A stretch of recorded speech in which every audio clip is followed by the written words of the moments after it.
Good evening, નમસ્કાર, આદાબ, સત શ્રી અકાલ. અને તમે જોઈ રહ્યા છો બજારોના હાલ. બજારોના હાલમાં આજે શું છે? બજારોના હાલમાં ગઈકાલે સોમવારે જે રીતના બજાર બંધ રહ્યું પોઝિટિવ નોટ ઉપર, એમ આજે પણ બજાર પોઝિટિવ નોટ ઉપર બંધ રહ્યું છે.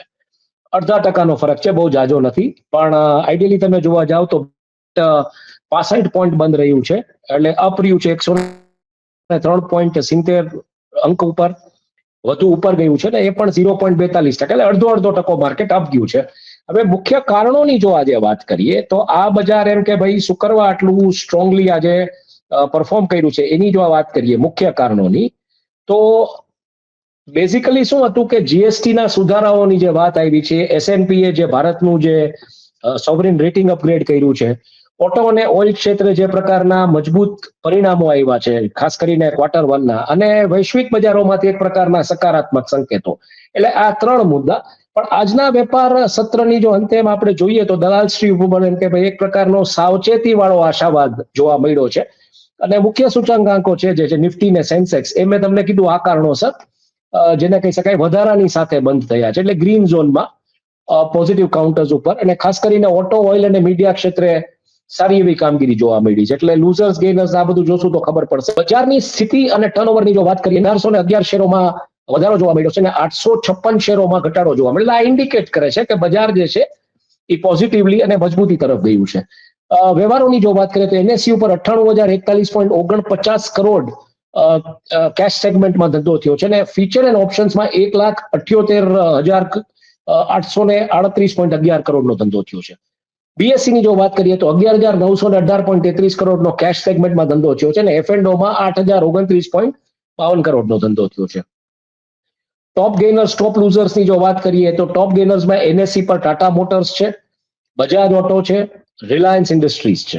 જ્યારે ઘટાડાવાળા જે શેરો છે, ટોપ લૂઝર્સની આપણે વાત કરીએ એનએસસી પર તો ડોક્ટર રેડ્ડીઝ લેબ્સ છે, બજાજ ફિન્સર્વ છે અને હિન્ડાલ્કો છે. બીએસસી ઉપર વધારો જો જોવા મળ્યો હોય શેરોમાં તો આ કંપનીઓમાં ક્યાંક ને ક્યાંક શેરના ભાવ જે છે એ તૂટ્યા છે બીએસસી પર. બ્લોક અને બલ્ક અને શોર્ટ સેલ ડીલ્સની જો વાત કરીએ ઈ સેગમેન્ટની, તો એમાં લગભગ એમ તમે માનો કે કોઠારી પેટ્રોકેમિકલ્સ 162.35 ના ભાવે 7.25 લાખ શેરોનું ટૂંકમાં બલ્ક અને બ્લોક ડીલ થઈ છે. અને રિકો ઓટો ઇન્ડસ્ટ્રીઝના 46 લાખથી વધુ શેર બલ્કમાં ખરીદાણા છે, એટલે ઇન્સ્ટિટ્યુશનલ ખરીદારી છે, બિલકુલ દેખાઈ રહ્યું છે. શોર્ટ સેલ કોઈ વિશિષ્ટ પ્રવૃત્તિ નોંધાઈ નથી શોર્ટ સેલિંગમાં. અને એફઆઈઆઈ અને ડીઆઈઆઈ ની જો વાત કરીએ તો એફઆઈઆઈ ઓગસ્ટમાં અત્યાર સુધી 18,620.32 કરોડનો નેટ વેચાણ કર્યું છે, એટલે they have been net sellers, એટલે ટૂંકમાં એટલું વેચ્યું છે. જ્યારે ડીઆઈઆઈ જે છે એ નેટ ખરીદાર રહ્યા છે, અને એ લોકોએ લગભગ 46,275.81 કરોડ, એટલે જેટલું વેચાણું છે એના કરતા જેને કહી શકાય અઢી ગણું ડીઆઈઆઈ જે ખરીદ્યું છે, એટલે બજાર ક્યાંક પોઝિટિવલી ટકેલું છે. અન્ય બજારોની જો વાત કરીએ, કમોડિટી, કરન્સી, ક્રિપ્ટો બજાર, આ બધાની જો વાત કરીએ તો કિંમતી ધાતુ જે છે, સોનું જે છે 1,13,000 આસપાસ છે એમસીએક્સ પર, ચાંદી 1,14,800, એટલે ક્યાંક એક પ્રકારની સ્થિરતા ધાતુઓમાં જોવા મળી છે. કિંમતી ધાતુઓમાં બીજા જે બેઝ મેટલ ધાતુઓ છે એની જો વાત કરીએ તો કોપર 875 રૂપિયા, એટલે ચીનની જે માંગ ઘટાડવા, એમાં જે ઘટાડો આવ્યો છે એને કારણે કોપરના ભાવો ક્યાંક તૂટ્યા છે એવી વાત આવી રહી છે. ક્રૂડ ઓઇલ જે છે એ સ્થિર છે, એટલે જે ઓલમોસ્ટ જે એમસીએક્સ ઉપરના જે ભાવ છે એ 5,520 થી 5,760 પ્રતિ બેરલની વચ્ચે રમી રહ્યા છે. ત્યારે કૃષિની જો વાત કરીએ તો કપાસમાં આયાત શુલ્ક એટલે ઇમ્પોર્ટ ડ્યુટી રદ કરવામાં આવી છે, એને કારણે તેજી જોવા મળી છે. અને હળદર અને જેને કહી શકાય ધાણા બેઝિકલી એમાં એક પ્રકારની સ્પેક્યુલેટિવ ખરીદી જોવા મળી રહી છે, એટલે એમાં ક્યાંક સટ્ટો રમાઈ રહ્યું હળદર અને ધાણાદારમાં એવું લાગી રહ્યું છે. કરન્સી સ્થિર છે, 83.02, નવી જે રેન્જ આવી છે એ 83.50 સુધીની આવી છે, એટલે કરન્સી આમ તમે જોવા જાવ તો સારા સમાચાર છે, એપ્રિશિએટ થઈ રહી છે. બીજી તરફ જો વાત કરીએ આપણે મની અને બોન્ડ માર્કેટ્સની, તો 10 વર્ષીય બોન્ડ યીલ્ડ છે 6.92 ઉપર ઓલમોસ્ટ સ્ટેબલ છે અત્યારે. અને આરબીઆઈની જે નરમ નીતિ છે એને કારણે હજી ક્યાંક ઘટાડો થશે એવી શક્યતા દેખાઈ રહી છે. ક્રિપ્ટોમાં બિટકોઇન જે છે એ 10.32 લાખ રૂપિયાની આસપાસ રમી રહ્યું છે. સોરી, આ આંકડો જરા કન્ફ્યુઝિંગ છે એટલે હું એ આંકડો નહીં લઉં, પણ બિટકોઇન ઇથિરિયમ બેમાં બેઝિકલી એક પ્રકારની સ્થિરતા જોવા મળી છે. અને કોઇન્સપીવ 2025ની નિયમનની જે સ્પષ્ટતા છે એ અપેક્ષિત છે, એટલે એ જેવું આવી જાય એટલે પછી કદાચ ક્રિપ્ટોમાં આપણને ભારતમાં સારો એવો ડેટા મળવાનો ચાલુ થઈ જશે. જે સમાચારો મહત્વના આમ તમે જોવા જાવ છો, જે વાતાવરણ અસર કરી રહ્યા છે, કારણ કે 3 દિવસથી બજાર બંધ હતું, શુક્ર શનિ રવિ.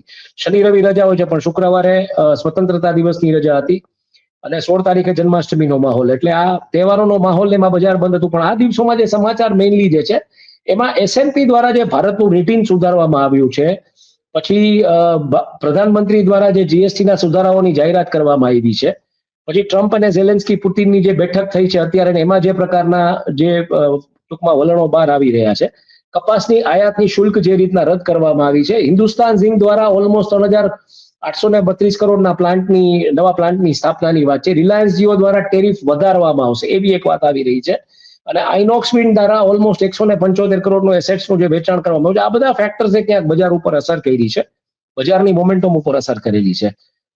આ અઠવાડિયામાં જે મેજર આઈપીઓઝ આવવાના છે એની જો આપણે વાત કરીએ તો વિક્રમ સોલાર છે, જેમ એરોમેટિક્સ છે, શ્રીજી શિપિંગ છે, પટેલ રિટેલ છે, મંગલ રિટેલ છે. હવે વિક્રમ સોલાર છે એ 2000 ને એટલે ટૂંકમાં 2100 કરોડનો આઈપીઓ તમે કહી શકો. આઈડિયલી 315 થી 332 ની એની રેન્જ આંકવામાં આવી રહી છે, 19 થી 21 ઓગસ્ટની વચ્ચે, એટલે આજથી શરૂ થઈ ગયો અને 21 ઓગસ્ટ 3 દિવસનો આઈપીઓ છે. જેમ એરોમેટિક્સ છે એ 451.25 કરોડની સાઇઝનો ઇસ્યુ છે અને લગભગ એની જે રેન્જ છે ભાવની શ્રેણી 309 થી 325 વચ્ચેનું એનું વેલ્યુએશન આંકવામાં આવ્યું છે. એ 19 થી 21 ઓગસ્ટ એટલે આ 3 દિવસની અંદર. શ્રીજી શિપિંગ એ લગભગ 410.71 કરોડનો શેર એનો ઇસ્યુ છે, 240 થી 252 ની વચ્ચે એનો ભાવ જે આવી રહ્યો છે અને લગભગ 19 થી 21 ઓગસ્ટ. એટલે શ્રીજી શિપિંગ છે, તમને અહીંયા જણાવી દઉં કે શ્રીજી શિપિંગ છે એ જામનગર સ્થિત જે એક લાલ ફેમિલી છે, અશોક લાલ અને એ લોકો જે છે, એટલે હરિદાસભાઈ લાલ એક જમાનાના બંદર ખાતાના મિનિસ્ટર, એમના સન અશોકલાલ અને જીતુલાલ, એમની કંપની, લાલ ફેમિલીની કંપની છે આ જામનગર સ્થિત, અને એનો આઈપીઓ છે શ્રીજી શિપિંગનો 410.71 કરોડનો. પટેલ રિટેલ જે છે એ 242.76 કરોડનો એનો આઈપીઓ છે. એનો ભાવ જે છે એ 237 થી 255 ની વચ્ચે, 19 થી 21 ઓગસ્ટ એટલે આજથી ચાલુ થઈને પરમ દિવસ સુધી. આવતીકાલે મંગલ ઇલેક્ટ્રિકનો ઇસ્યુ ખુલે છે, 400 કરોડનો ઇસ્યુ છે અને 533 થી 561 ની એની સાઇઝ છે અને લગભગ 20 થી 22 ઓગસ્ટ એટલે એ 3 દિવસ ખુલ્લો રહેશે એવી વાત છે. બજાર નું દ્રષ્ટિકોણ જો આપણે જોઈએ હવે આગામી જે દિવસો છે, એટલે આજે મંગળવાર થઈ ગયો, એટલે બુધ ગુરુ કાલ ને પરમદી અમે કરશું હજી આના ઉપર ચર્ચા, અને શુક્રવારે 3 દિવસનું જો બજાર હવે કેવું રહેશે આવતીકાલથી જો જોઈએ તો શેર બજારમાં નિફ્ટી છે એ 25,225 અને સેન્સેક્સ 82,000 ઉપર બ્રેકઆઉટની અપેક્ષા, એટલે વધશે એવી એક સંભાવના જોવાઈ રહી છે અત્યારની માર્કેટની પરિસ્થિતિઓ છે, એવું એક્સપર્ટ્સ અને નિષ્ણાંતો જણાવી રહ્યા છે. કમોડિટીમાં આમ જોવા જઈએ તો ઉર્જા અને ધાતુઓના સ્ટોકમાં એક પ્રકારની સ્થિરતા જોવા મળી રહી છે અને કરન્સી ઇન્ડિયન રૂપી પણ સ્થિર રહેવાની સંભાવના છે. ક્રિપ્ટોની જો વાત કરીએ તો નિયમનની હજી સ્પષ્ટતા નથી, એટલે ઓવરઓલ આમ તમે જોવા જાવ તો માર્કેટ જેને કહી શકો એક પોઝિટિવિટી નોટ ઉપર બંધ રહ્યું છે આજે, અને આગામી દિવસોમાં પણ માર્કેટ પોઝિટિવ રહેશે એવી એક સંભાવના અત્યારે સેવાઈ રહી છે. તો બસ આ જ હતો જે કાંઈ સમાચાર હતા આજે, જે કાંઈ બજારની જે રોજમેરની વાત હતી કે આવતીકાલના વૃત્તાંતની વાત હતી. તો મને રજા આપશો. તમે આ કાર્યક્રમ જોઈ રહ્યા છો ધ ગુજરાત રિપોર્ટ પર ગુજરાતી ભાષામાં. આ જ કાર્યક્રમ તમને હિન્દી ભાષામાં જોવા મળે છે ધ મયુર જાની ઓફિશિયલ પર. તો બસ જોતા રહો. હજી બજાર કદાચ આ અઠવાડિયે પોઝિટિવ રહેશે એવી સંભાવનાઓ અને એવા સંકેતો આપણને નિષ્ણાંતો આપી રહ્યા છે. તો જોતા રહો ધ ગુજરાત રિપોર્ટ આવા અહેવાલો માટે.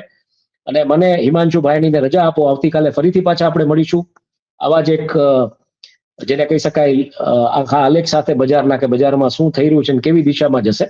તો ત્યાં સુધી મને રજા આપશો. આપ સૌનો આભાર અને શુભરાત્રી.